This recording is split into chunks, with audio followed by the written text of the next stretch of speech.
Hello again, and welcome to another of the Slimmr video podcasts that we do for you. And today we're going to be talking about taking risks. Now, if you have signed up to a weight loss program, you've taken a risk, haven't you? You've probably thought long and hard about it, and then you've thought, I think this is for me.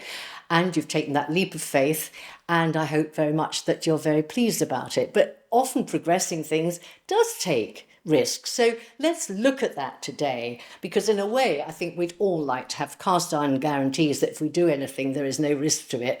But actually, that's not really likely or realistic in life, is it? So suppose today you're something, I'd love to be on holiday somewhere, hot and gorgeous, and you begin to dream of what that would be like, but then something stops your enjoyment and stops you planning it any further. And what is that thing? Well, usually it's two words. What if? What if I can't get parking at the airport? What if the flight is cancelled? What if the holiday turns out to be too expensive for me? What if I get to the airport and I don't have my passport? You can ruin things by going, what if, what if, what if? So, and a lot of the what ifs actually do tend to come out when we're considering travel. I think travel is a bit of a worry for us all. Perhaps like me, you live, say, a train ride from a city where you have good times. You know, there are theatres, there are cinemas, you've got friends, there are nice restaurants, and you enjoy going. But you can talk yourself out of it with a series of what ifs. What if the train is cancelled? What if there's a points failure? What if there's a fatality on the line? What if I can't get home before the last train at night? And what if that is stuffed full of hen parties and people being rowdy and I feel really uncomfortable and I wish I wasn't there? And so you can go on and on and on, troubling yourself in this way, and that will stop you doing something that could be of great enjoyment for you. So what can you do about this? Well, one thing about these kind of spiraling what ifs is try and halt it in its tracks. So if you wear an elastic band round your wrist, ping it. You think, that hurt. Actually, it did. When you do that, you stop that kind of regurgitation of negative thoughts. And once you've stopped them, then quickly go and do something enjoyable that will keep your mind off the kind of what if, what if, what if. So go FaceTime your grandchildren, or, I don't know, watch a nice programme or something of that nature.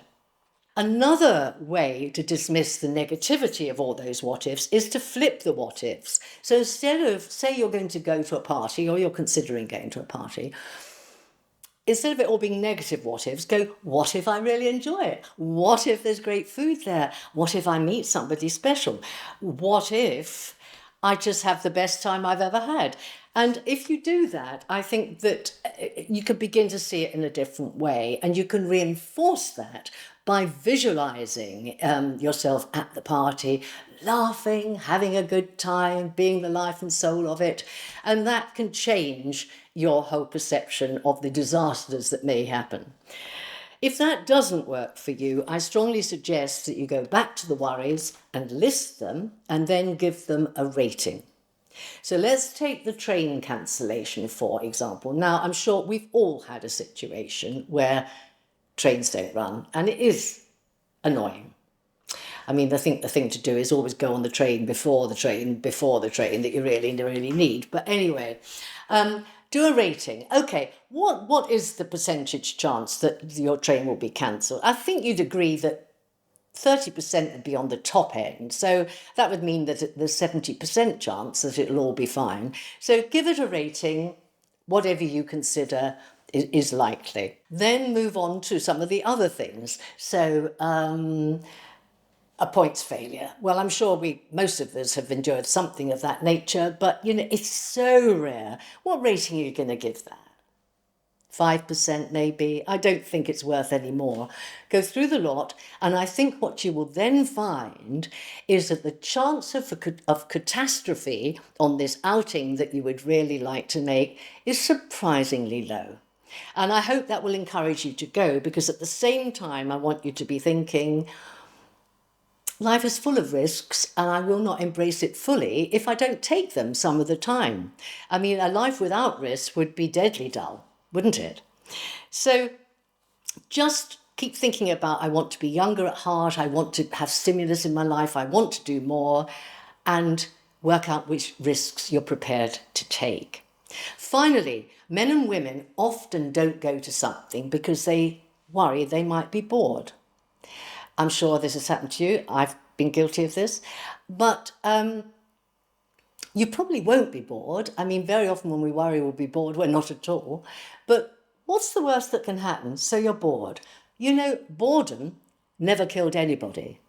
The alternative of being home alone is not only dull, it's probably quite damaging to you, because isolation, unlike boredom, does kill people all the time.